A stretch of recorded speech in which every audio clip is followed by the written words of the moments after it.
చేశారంట, ప్రార్థన మానేస్తావా సింహం పోలు వేసమంటావా అంటే దానియేలు అన్నాడు, నేను ప్రార్థన చేయడం మాత్రం మానను. సరే పద సింహం పోలు వేసేస్తాం అని చెప్పి తీసుకుని వెళ్తా ఉంటుంటే ఆ రాజుగారు దానియేలుకి ఎదురొచ్చాడంట.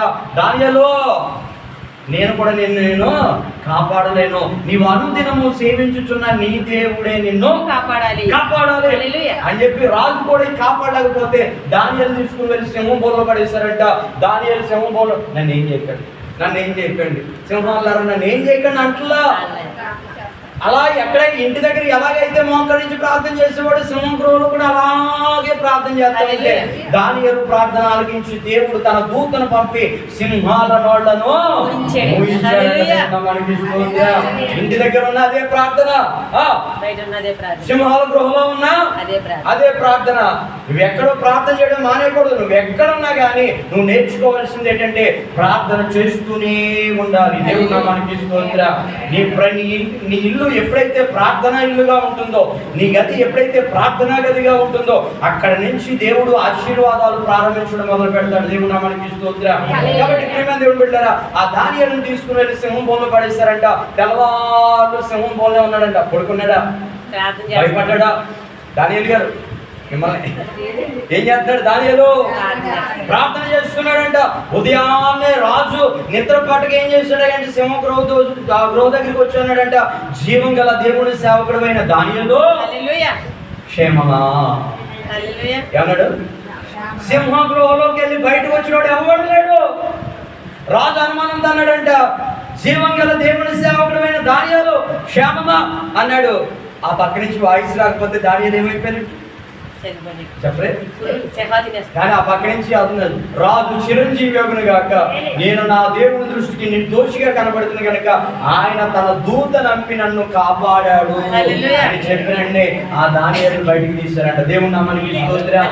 దానియేలును ఒక రాజు కాపాడలేకపోయాడు, దానియేలును బంధువులు కాపాడలేకపోయారు, దానియేలును అధికారులు కాపాడలేకపోయారు. కానీ దానియేలును కాపాడింది ఏంటంటే ప్రార్థన. దేవుని నామానికి స్తోత్రం. దానియేలు తన ఇంటిని ఎలా మార్చుకున్నాడయ్యానంటే చెప్పాలి, ఎలా మార్చుకున్నాడు? ప్రార్థన గదిగా, ప్రార్థన ఇల్లుగా దానియేలు మార్చుకున్నాడు. కాబట్టి దానియేలు దేవుడు ఏం చేశాడంటే బహుగా ఆశీర్వదించాడు, బహుగా దీవించాడు. కాబట్టి ఈరోజు మొట్టమొదటిగా నీ ఇల్లు ఎలా ఉండాలంటే ప్రార్థన ఇల్లుగా ఉండాలి. నువ్వు గొప్పగా చెప్పుకోవాలి. ఎవరు వచ్చినా ఇదిగో నేను ఎక్కడే మోకరించి ప్రార్థన చేస్తానని చెప్పేలా ఉండాలి. చూసావా మా ఇంటికి ఏసీ ఉంది, చూసావా మా ఇంటికి ఆటెక్ట్ ఉంది, చూసావా ఈ ప్యాంట్ చూసి ఎంత కొన్నాను. అది కాదు, మనకు కావాల్సింది ఏంటంటే ప్రార్థన గొప్పగా చెప్పుకోవాలి. నేను గంట మోకరించి ప్రార్థన చేస్తాను అని చెప్పుకోవాలి. నేను దేవుని స్తుతిస్తాను, ఎక్కువ సమయాన్ని దేవునితోనే గడుపుతాను అనేటువంటి ఒక విషయాన్ని మనం చెప్పుకునే వారిగా ఉండాలి. ఒక మాట చెప్తాను చూడండి, యోహాను సువార్త 12వ అధ్యాయము 3వ వచనము. యోహాను సువార్త 12వ అధ్యాయం 3వ వచనం. అప్పుడు మరియా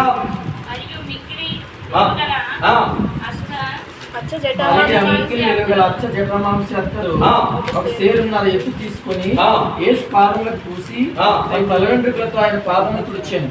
ఇల్లు ఆ అత్తర వాసనతో నిండాను. ఆయన శిష్యుల్లో ఒకడు అనగా, చాలు.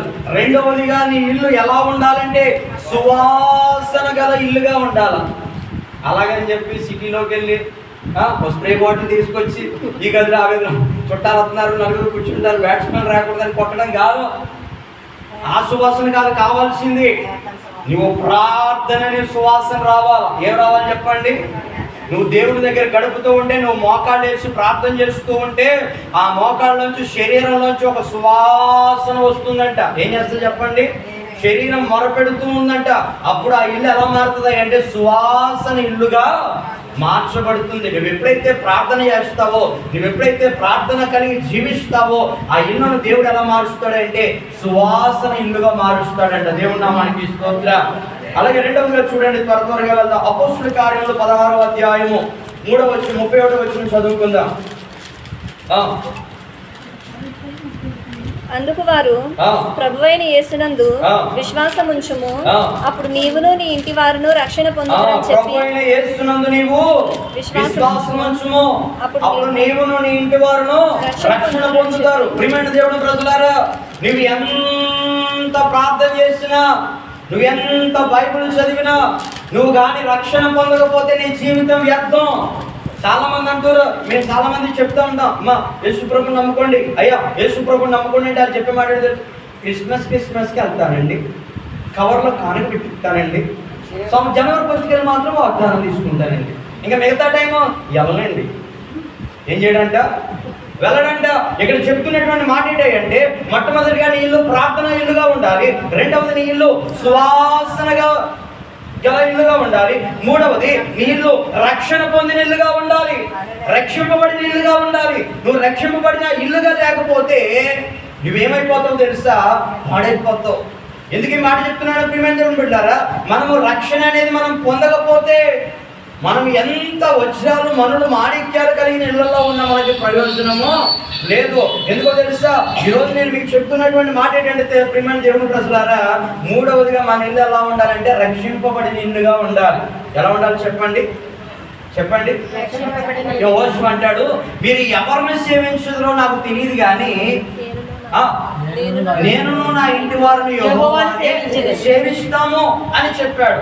రెండవదిగా ప్రియమైన దేవుడు, మూడవదిగా ప్రియమైన దేవుని ప్రజలారా, మన ఇల్లు ఎలా ఉండాలి అంటే ప్రార్థించి ఇల్లుగా ఉంటే సరిపోదు, బైబిల్ చదివి ఇల్లుగా ఉంటే సరిపోదు. మన ఇల్లు ఎలా ఉండాలంటే రక్షణ పొందిన ఇల్లుగా ఉండాలి. అపోస్తుల కార్యాలు 10 చూడండి ఒకసారి. కొన్ని ఇల్లు చెప్తాను మీకు, చూడండి. ఎన్నో వచనం?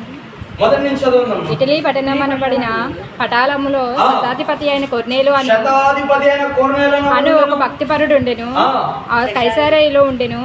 అతడు తన ఇంటి వారందరితో కూడా దేవుని యందు భయభక్తులు గలవాడై ఉండి ప్రజలకు బహుధర్మము చేయుచు ఎల్లప్పుడూను దేవునికి ప్రార్థన చేయువాడు.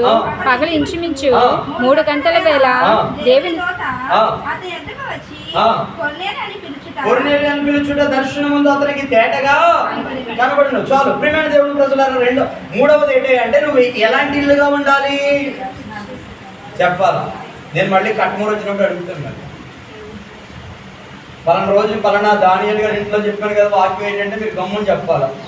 మొట్టమొదటిగా ప్రార్థించే ఇల్లుగా ఉండాలి, రెండవది పరిమళం ఇచ్చే ఇల్లుగా ఉండాలి, మూడవది రక్షింపబడిన ఇల్లుగా ఉండాలి. కొర్నేలి అనేటువంటి వ్యక్తి ఉన్నాడంట, అతడు దేవుని యందు భయభక్తులు కలిగిన వాడంట, ఎవరు కనబడినా కాదనకుండా ధర్మం చేసే, కానీ ఇతనికి ఏమి లేదంటే రక్షణ లేదంట. ఏం లేదు చెప్పండి? ఇతను అధికారంలో ఉన్నాడు, ఇతనికి మంచి ఇల్లు ఉంది, మంచి స్థాయి ఉంది, మంచి అధికారం ఉంది, మరి ప్రతి నెల మంచి జీతం వస్తుంది, ఇతనికి ఏది కూడా కొదువు లేదు. ఇతనికి ఏం కొదువు ఉంది అంటే రక్షణ ఒకటి కొదువుగా ఉందంట. ఈ యొక్క కొర్నేలి మధ్యాహ్నం 3 గంటల సమయంలో దేవునికి ఏం చేస్తున్నాడంట? చాలా మంది అంట నేను ప్రతిరోజు ప్రార్థన చేస్తానండి, మరి బాప్తిజం తీసుకోమంటే మరి అలా కదండి, ఇంకా చాలా చూడాలి కదండి అంటారు. నువ్వు రక్షణ పొందకుండా నువ్వు ఎంత చేసినా నీ భక్తి నిష్ప్రయోజనం. ఏంటి చెప్పండి? నువ్వు రక్షణ పొందకుండా నువ్వు ఎంత భక్తి చేసినా నిష్ప్రయోజనం. అది ఎలాగంటే కొర్నేలి ఇన్ని గొప్ప కార్యాలు చేస్తూ ఉన్నాడు, ఈ లోపల పరలోకం నుంచి దేవదూత వచ్చిందంట. ఎక్కడి నుంచి? పరలోకం నుండి దేవదూత వచ్చి దర్శనం అంత తేటగా కనబడిందంట, కొర్నేలి అని పిలిచిందంట. అప్పుడు దేవదూత ఏమందో తెలుసా? నీ ప్రార్థనను నీ ధర్మ కార్యములను దేవుని సన్నిధికి జ్ఞాపకార్థముగా చేరాయి. అంటే నువ్వు చేసే పుణ్యాలు నీ ప్రార్థన దేవుని సన్నిధికి చేరింది. చాలు కొర్నేలి అందా? మరి ఏమంది? నీకు యొప్పేకు మనుషులను పంపి పేతురు, సీమోను పేతురు అనే మారు పేరు గల ఆ వ్యక్తిని పిలిపించి నీ ఇంటి వారికి సువార్తను ప్రకటించు అని చెప్పినప్పుడు ఆ కొర్నేలి ఏం చేస్తాడంటే, కొర్నేలి ఏమనుకున్నాడు? నేను ప్రార్థన చేస్తున్నాను సరిపోద్ది కదా, నేను ధర్మం చేస్తున్నాను సరిపోద్ది కదా, నేను ఎవరికి అన్యాయం చేయట్లేదు సరిపోద్ది కదా, ఇంకా నాకెందుకు రక్షణ, ఇంకా నాకెందుకు బాప్తిస్మము అని అనుకుంటూ జీవిస్తున్నాడంట.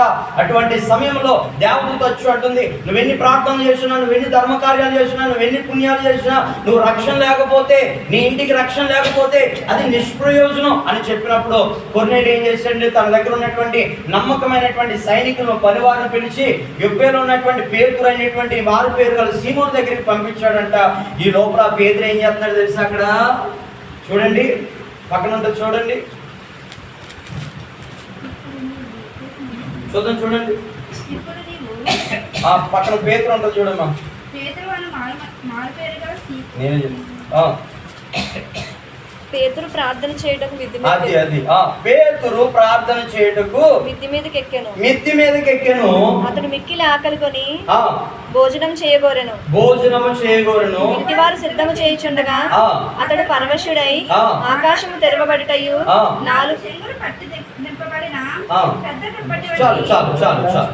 విన్న వాక్యాన్ని మాత్రం జ్ఞాపకం చేసుకోండి. ఇప్పుడు ఈ కొర్నేలి పంపినటువంటి మనుషులు ఎక్కడికి వెళ్ళారంట? పేతురు గారి దగ్గరికి వెళ్ళారంట. ఈ లోపల పేతురు గారు ఎలాంటి ఆకలితో ఉన్నాడంట? తిండి ముఖ్యమా, ప్రార్థన ముఖ్యమా? మీరే చెప్పాలి. ఎక్కడికి వెళ్ళా బిర్యానీ సల్లారిపోతుంది అని అంటారు. ఎంత ప్రార్థన కొంతమంది డిస్టర్బ్ చేసి కూడా ఉంటారండి. నాకు చెడ్డ చిరాకు. నీకు ఆత్మీయ ఆహారం కావాలి. ఆత్మీయ ఆహారం తర్వాతే శరీర ఆహారం. ఆత్మీయ ఆహారం లేకుండా నువ్వు శరీర ఆహారం ఎంత భుజించినా నీకు ప్రయోజనము ఉండదు. ఈ కొర్నేలి పంపించినటువంటి మనుషులు పేతురు గారి దగ్గరికి వెళ్తుంటే పేతురేమో ఒక చర్మాకారుడైనటువంటి సీమోన్ ఇంటి దగ్గరికి వచ్చాడంట. వాళ్ళేమో పేతురు గారు వచ్చారని చెప్పి సముద్రం పక్కన ఉన్నాడని చెప్పి ఏం చేస్తారు చెప్పండి? మన కట్టమూరు నుంచి కాకినాడ వచ్చాం అనుకోండి, దానియేలు గారు ఏం చేస్తారు? ఆ చేపల మార్కెట్కి వెళ్ళిపోయి సముద్రం చేపలని తీసుకొచ్చి వండుతాడా ఏదైనా చెప్పండి? వండుతా. పాస్టర్ గారు వచ్చారు, లేదా పాస్టర్ గారు వచ్చారు, లేదా చుట్టాలు వచ్చారని ఏం చేస్తారు? చక్కగా వండిస్తారు. అలాగే పేతురు గారు వచ్చారని చెప్పి ఆ ఇంటి వారు భోజనం సిద్ధపరిచారంట. ఆ భోజనం సిద్ధపరిస్తే అతడు మిక్కిలి ఆకలితో ఉన్నాడంట. ఎలా ఉన్నాడు చెప్పండి? మిక్కిలి ఆకలితో ఉన్నాడంట. ఈ లోపల చక్కగా భోజనం సిద్ధపరిచారంట. తినాలని ఆశతో ఉన్నాడంట. కానీ ప్రియమైన దేవుడు ప్రజలారా, ఈ లోపల దేవుడు మనసుకు చెప్తున్నాడంట, నువ్వు పైకి ప్రార్థన చేసుకుంటున్నాడు. ఏమన్నాడు చెప్పండి? నువ్వు ఎక్కడ ఉంటే ఈ కూరలు నేను ప్రార్థన చేసుకునేవో, ఈ వంటకాలు నేను ప్రార్థన చేసుకునేవో, కానీ నువ్వు మిద్ది మీదకి ఎక్కి ప్రార్థన చేసుకోమంటే ఓ పక్కేమో శరీరమేమో అయిపోయింది తినే అంటుంది, ఓ పక్కేమో ఆత్మ అంటుంది ప్రార్థన చేసుకో. తిండి ఎప్పుడు తింటావు కదా, పళ్ళు వచ్చిన కానీ తింటున్నావు, పళ్ళు ఓడిపోయినా తింటావు, చచ్చేదాకా తింటావు. కాబట్టి నువ్వేం చేస్తావంటే ఈ శరీరం మాట పక్కన పెట్టి మిద్ది మీదకి ఎక్కి ప్రార్థన చేసుకోమంటే ఆ పేతురు ఏం చేశాడంటే మిద్ది మీదకి వెళ్ళిపోయి ప్రార్థన చేస్తూ ఉన్నాడంట. ఏం చేస్తున్నాడు చెప్పండి? ప్రార్థన చేస్తూ ఉన్నాడు. ఎక్కడ ప్రార్థన చేస్తున్నాడు? మిద్ది ఎక్కడ ఉంది? పైన ఉంది. అసలు మిద్ది ఎక్కడ ఉంది? ఇంట్లో ఉంది. నేను అదే చెప్పాను మీకు. ఇల్లు దానియేలు ఎలా ఉంది? ప్రార్థించే ఇల్లుగా ఉంది. మరియ ఇల్లు ఎలా ఉంది? సువాసన ఇచ్చే ఇల్లుగా, అంటే ఆతిథ్యం ఇచ్చే ఇల్లుగా ఉంది. మూడవది ఆ కొర్నేలి ఇల్లు ఎలా ఉంది అంటే రక్షింపబడిన ఇల్లుగా ఉంది. కాబట్టి పేతురు ఏం చేస్తాడయ్యా అంటే మిద్ది మీదకి ఎక్కి ప్రార్థన చేసుకుంటూ ఉన్నాడంట. ఈ ప్రార్థన చేసుకుంటూ ఉంటే ప్రియమైన దేవుని ప్రజలారా, ఆకాశం నుండి దుప్పటి లాంటిది ఒకటి దింపబడిందంట. దాంట్లో చతుష్పది జంతువులు ఉన్నాయంట. పేతురు చెప్పాడంట, చంపుకొని తినంటే ఆ దర్శన భావం అర్థం కావట్లేదు. కొంతమంది కళ్ళు వస్తాయి, కొంతమంది దర్శనాలు వస్తాయి, చాలా మందికి అర్థం కాదు, భయపడుతూ ఉంటారు. దాని భావాన్ని దైవజనులు అడిగితే వివరిస్తారు. కానీ దానియేలు పైకి ఎక్కేసిన తర్వాత ఇతనికి దర్శన భావం దేవుడు దర్శనం చూపెడుతూ ఉన్నాడు. ఆ దర్శనం అర్థం కాలేదు. ఈ లోపల కింద కొర్నేలి పంపించినట్టు మనుషులు వచ్చారంట. అప్పుడు దేవుడు చెప్తున్నాడు, ఇదిగో నేను మనుషులను పంపించాను, నీ వారితో కూడా ఏం చేస్తావు అంటే వెళ్ళన్నప్పుడు వెంటనే అక్కడ చెప్పాడంట ఏమిటంటే ఆ చతుష్పద జంతువులు అంటే ఏ మనుషుడు నిషేధింపదగిన వాడు కాడు. అంటే నాకు ఇచ్చిన సమయం తప్పండి, చూపించి చదివించాలంటే సమయము సరిపోదు కాబట్టి వివరంగా చెప్పేస్తున్నాను. ఆ దుప్పట్లో చాలా రకాల జంతువులు ఉన్నాయంట. అంటే భూమండలంలో చాలా మంది మనుషులు ఉన్నారంట. వీళ్ళలో మనుషులు ఏం చేస్తారంటే వాడు వీడు అని చెప్పి హెచ్చు తప్పులు చూపిస్తూ ఉంటారు. కానీ దేవుడు అన్నాడంటే ఏ మనుషుడు నిషేధింపదగిన వాడు కాడు అని చెప్పి నీవు ఆ కొర్నేలి దగ్గరికి వెళ్ళి ఆ ఇంటి వారందరికీ సువార్తను ప్రకటించాలని దేవుడు పేతురుకు చెప్పినప్పుడు వెంటనే పేతురు కిందకు వచ్చాడంట. ఆ మనుషులు వచ్చి అన్నారంట, అయ్యా ఈ ఇంటి దగ్గర ఎవరో పేతురు గారు ఉన్నారంట, ఆ పేతురు గారు ఇల్లు ఎక్కడ మాకు చెప్పండి అంటే ఆయన అన్నాడు, ఇదేనయ్యా నేనే పేతురుని. ఏంటో చెప్పంటే తన యొక్క కొర్నేలి కోసం చెప్తున్నారు, మీరు తర్వాత చదువుకోండి. భక్తి పరులను దేవుని యందు భయభక్తులు కలిగిన వాడును ప్రథమకి బహు ధర్మం చేయవాడును అనేటువంటి కొర్నేలి కోసం కొంత క్లాస్ ఇచ్చుకుంటూ వచ్చిన తర్వాత అలా అన్నారంటే ఆ పేతురు పిలిచాడు. ప్రార్థన అయిన తర్వాత ఏం అన్నాడు చెప్పండి? తన భోజనం చేసి ఇతరులకు ఆహారాన్ని ఇప్పించాడు. ఇప్పించిన తర్వాత మరుసటి దినాన వీళ్ళందరూ కూడా ప్రయాణం అయిపోయి కొర్నేలి ఇంటికి వచ్చారంట. ఏం చేశారు చెప్పండి? కొర్నేలి ఇంటికి వచ్చారంట. ఈ లోపల కొర్నేలి ఇంటికి వచ్చేటప్పటికి కొర్నేలి ఇంటి వారు ఏం చేస్తారు అంటే, ఇదిగో దానియేలు గారు ఎలాగైతే బయట టెంట్ వేయించారో అలాగా ఆ కొర్నేలి గారు బయట టెంట్ వేయించేటప్పటికి ఊళ్ళో చుట్టాలందరూ అన్నారంట, అబ్బో కొర్నేలి గారి ఇంటి దగ్గర ఈరోజు ఏదో శుభకార్యం జరుగుతుంది అని చెప్పి ఊళ్ళో వాళ్ళు అందరూ వచ్చి కూర్చున్నారంట. అక్కడ ఏమీ లేదు. ఈ లోపల పేతురు గారితో వెనకాల కొంతమంది మనుషులు అందరూ కూడా వచ్చారంట. ఈ లోపల కొర్నేలి ఎదురెళ్ళి పేతురు గారికి నమస్కారం చేసినప్పుడు కొర్నేలి పేతురు అంటాడు, నేను నీ వంటి మనుషున్నే, దేవునికి నమస్కారము చేయమంటాడు. తర్వాత పేతురు వచ్చి వారికి దేవుని యొక్క వాక్యం బోధిస్తాడు. ఏం చేస్తాడు చెప్పండి? దేవుని యొక్క వాక్యాన్ని బోధిస్తాడు. ఆ వాక్యం విని అక్కడ ఉన్న వాళ్ళందరి మీద పరిశుద్ధాత్మ దేవుడు కుమ్మరించబడుతుంది కాక. ఎప్పుడైతే వాళ్ళందరి మీదకి పరిశుద్ధాత్మ వచ్చిందో వాళ్ళందరూ అంటున్నారంట, అయ్యా మాకు బాప్తిస్మం ఇవ్వండి. ఏమన్నారు చెప్పండి? మాకు బాప్తిస్మం ఇవ్వండి. ఇప్పుడు దాకా ధర్మం చేసే ఇల్లుగా, దానం చేసే ఇల్లు ఉన్నటువంటి కొర్నేలి ఇల్లు ఈ రోజు ఎలాంటి ఇల్లుగా మారిపోయిందంటే రక్షింపబడిన ఇల్లుగా మారిపోయింది. దేవుని నామానికి స్తోత్రం. ఈ రోజు నీ ఇల్లు కూడా ఎలా ఉండాలి అంటే రక్షింపబడిన ఇల్లుగా ఉండాలి. రేపొద్దున నువ్వు రక్షణ పొందిన ఇల్లుగా ఉంటే రేపొద్దున దేవుడు నిన్ను ఆశీర్వదిస్తాడు. ఇంకా ఒకవేళ రక్షణ పొందకపోతే ఇదే అనుకూల సమయం అని దేవుడు చెబుతూ ఉన్నాడు. నీ ఇంటి వారిని రక్షించుకోవాల్సిన బాధ్యత దేవుడు నీ మీద దేవుడు ఉంచాడు. అందును బట్టి నలుగురికి దేవుని యొక్క మాటలు ప్రకటించవలసినటువంటి బాధ్యత దేవుడు మనకి ఇచ్చాడు. కాబట్టి మొట్టమొదటి ఇల్లు ఏంటండి?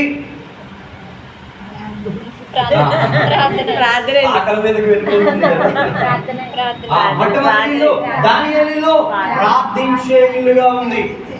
రెండవది మరియా ఇల్లు సువాసన ఎద్దల ఇల్లుగా ఉంది. మూడవది రక్షింపబడిన ఇల్లుగా ఉంది. ఎలా ఇల్లుగా ఉందంటే రక్షింపబడినటువంటి ఇల్లుగా ఉంది. నాలుగవ ఇల్లు ఏంటంటే ఆతిథ్యం ఇచ్చే ఇల్లుగా ఉండాలి. ఎలా ఉండాలి చెప్పండి? ఆతిథ్యం ఇచ్చే ఇల్లుగా. మీరు అక్కడ చదివితే చర్మకారుడైన సీమోను ఇంట పేతురు దిగి ఉన్నాడని చెప్పినప్పుడు ఆ చర్మకారుడైన సీమోను పేతురికి ఏమిస్తున్నాడు? ఆతిథ్యం ఇస్తూ ఉన్నాడు. ఏం చేస్తున్నాడు చెప్పండి? ఆతిథ్యం ఇస్తూ ఉన్నాడు. మీ ఇంటికి వచ్చినప్పుడు ఎవరైనా ఆకలితో వచ్చినప్పుడు లేదా దైవజనులు వచ్చినప్పుడు వెంటనే వారికి ఏం చేయాలంటే వారికి ఆతిథ్యం ఇవ్వాలి. ఏమి ఇవ్వాలి చెప్పండి? ఆతిథ్యం ఇవ్వాలి. అతిథి దేవో భవ అన్నారు. ఏమన్నా చెప్పండి? అతిథి దేవో భవ. కాబట్టి ప్రియమైన దేవుని ప్రజలారా, నాలుగవదిగా నువ్వు ఎలాంటి ఇల్లుగా ఉండాలి అంటే ఆతిథ్యం ఇచ్చే ఇల్లుగా ఉండాలి. ఎలా ఉండాలి చెప్పండి? ఆతిథ్యం ఇచ్చే ఇల్లుగా ఉండాలి. ఈరోజు స్విగ్గీలు, జొమాటోలు ఇవన్నీ వచ్చిన తర్వాత ఇంట్లో వండుకోవడం మానేశారు. ఎవరైనా వస్తే లేదు అనేవాళ్ళు కదండి. ఒకప్పుడు పుణ్యం చేసేవారు, ఆహారాన్ని దానం చేసేవారు. ఎవరు కొమ్మ దగ్గరికి వచ్చినా లేదనుకుండా ఇచ్చేవారు. ఈరోజు ఎవరైనా వచ్చే అమ్మా ఆకలి అన్నారు అనుకోండి, ఏం ఖాళీ లేదు, లేరు, చేతులు కూడా ఖాళీ లేవంటున్నారు. పల్లెటూరులో, నేను సిటీలో చెప్పట్లా, పల్లెటూరులో. కాబట్టి ప్రియమైన దేవుని ప్రజలారా, మన ఇల్లు నాలుగోది ఎలా ఉండాలంటే ఆతిథ్యం ఇచ్చే ఇల్లుగా ఉండాలి, ఆహారం ఇచ్చే ఇల్లుగా ఉండాలి, పానీయం ఇచ్చే ఇల్లుగా ఉండాలి. ఎవరిని కూడా బాధ పెట్టి పంపించేవారిగా, ఆకలితో పంపించేవారిగా ఉండకూడదు. ఎలా ఉండాలంటే ఆతిథ్యం ఇచ్చే ఇల్లుగా ఉండాలి. కాబట్టి ప్రియమైన దేవుని బిడ్డారా, మొట్టమొదటిగా నీ ఇల్లు ప్రార్థించే ఇల్లుగా లేకపోతే వెలుగు ఉండదు నీ ఇంట్లో. ప్రార్థన వెలుగు వంటిది. రెండవది నీ ఇల్లు సువాసన భరితముగా ఉండాలి. మూడవది నీ ఇల్లు ఎలా ఉండాలి? రక్షింపబడిన ఇల్లుగా ఉండాలి. ఇంకా నీ ఇంట్లో ఎవరైనా రక్షణ పొందలేదా? రక్షింపబడిన ఇల్లుగా ఉండాలి. ఎవరి రక్షింపబడ్డాయి? కొన్ని ఇల్లు రక్షింపబడింది. ఆది కాండంలో నోవహు తన ఇంటి వారందరిని ఏం చేసుకున్నాడు? రక్షించుకున్నాడు. యెహోషువ గ్రంథంలో రాహాబు అనేటువంటి స్త్రీ ఇద్దరు సేవకులను ఆదరించింది. ఏం చేసింది చెప్పండి? ఇద్దరు సేవకులను ఆదరించింది, వారిని కాపాడింది. తర్వాత వారు వెళ్ళిపోతున్నప్పుడు ఆ రాహాబు స్త్రీ అంటది, అయ్యా నేను మీకు మేలు చేశాను కనుక మీరు నాకు తిరిగి మేలు చేయండి. నా ఈ గ్రామంలో మా వాళ్ళు చాలా మంది ఉన్నారు, నా తండ్రి ఇంటి వారు చాలా మంది ఉన్నారు, వారందరూ రక్షించుకోవాల్సిన బాధ్యత నా మీద ఉందంటే వాళ్ళందరూ, ఇదిగో ఈ గుమ్మానికి ఎర్రని తారాన్ని కట్టు, నీ ఇంటి వారందరినీ కూడా ఇంట్లోకి తీసుకొచ్చుకో, ఈ ఇల్లు దాటి ఎవడైనా బయటకు వచ్చాడంటే మాకు సంబంధం లేదని చెప్పినప్పుడు ఆ రాహాబు అనేటువంటి ఆవిడ ఏం చేసిందంటే తన ఆ ప్రాంతం అంతా వెళ్ళి, ఆ ఎరుకో పట్టణం అంతా వెళ్ళి తన వారిని కూడా తీసుకుని వచ్చి ఆ ఇంట్లో వారందరూ కూడా ఏం చేసింది అంటే రక్షించింది. కాబట్టి ఆ ఇల్లు రక్షింపబడిన ఇల్లుగా ఉంది.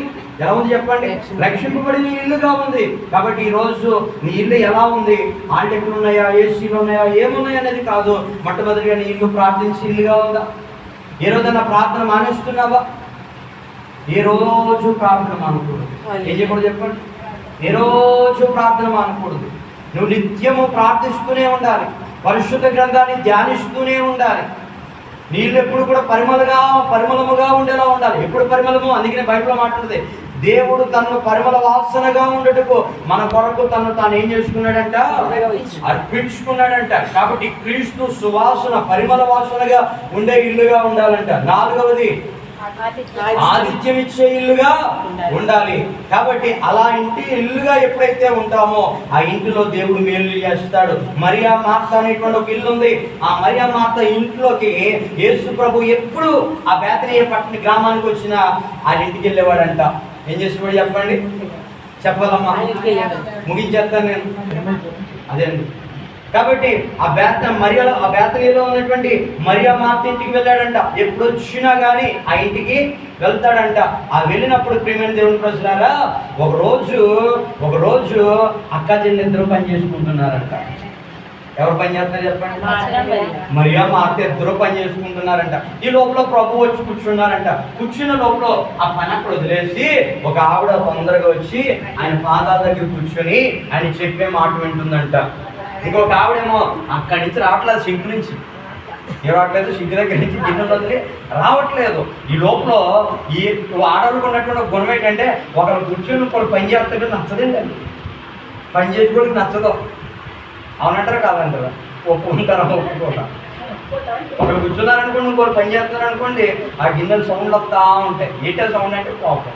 ఈ మరియమ్మ వచ్చి ప్రభు పాదాల దగ్గర కూర్చుంది. మార్త ఏమో గిన్నెలు కడుగుతూ ఉంది. ఈ లోపల మార్తకి ఓపిక నశించిపోయింది. ఈ లోపల ప్రభు దగ్గరికి వచ్చాడు, అయ్యా నేను ఒక్కడనే పని చేయాలి, నేను ఒక్కదానే పని చేస్తున్నాను, మరియను కూడా పని చేయమని చెప్పు అని అంటే అక్కడ యేసు ప్రభు మరియ కోసం చెప్పాడు, మరియా ఉత్తమమైన దాన్ని ఎన్నుకుంది. దేవుడు ఈరోజు నువ్వు ఉత్తమమైన దాన్ని ఎన్నుకోవాలి.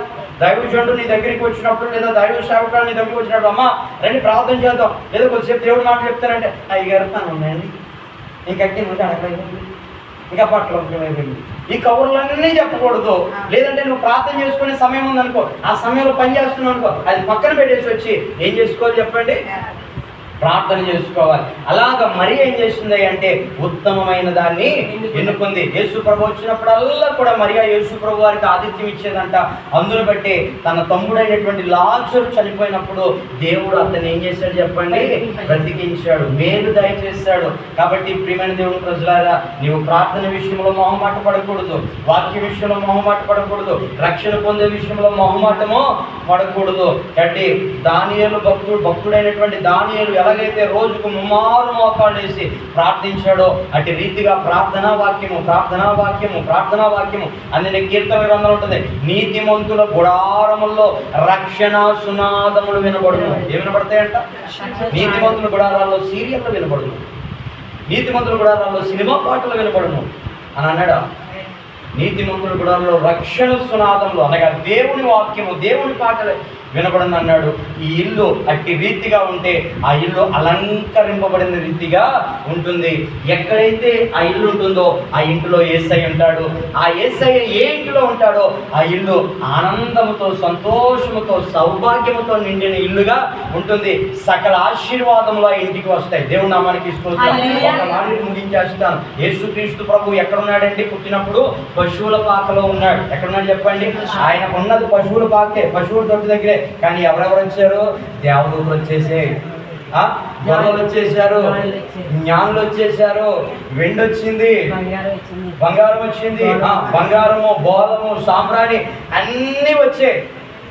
మేడలో ఉన్నాడని వచ్చినాయా, పాకలో ఉన్నాడని వచ్చినాయా? యేసు ప్రభు ఎక్కడుంటే అక్కడికి అన్ని జ్ఞానులు వచ్చారు, గొర్రెలు వచ్చారు, పశువులు వచ్చాయి, బంగారం వచ్చింది, సాంబ్రాణి వచ్చింది, బోలం వచ్చింది. ఈరోజు యేసయ్య నీ ఇంటిలో ఉంటే సకల ఆశీర్వాదాలను దేవుడు నీ ఇంటికి తీసుకొస్తాడు. దేవుడు నామాన్ని తీసుకొస్తా. ఆ యేసయ్య నీ ఇంటిలో ఉండాలంటే ఫోటోలో కాదు, వాక్యముగా ఉండి ప్రార్థనలో ఉంటే దేవుడి గృహాన్ని దీవించును గాక. ఆమేన్. థాంక్యూ. God bless you.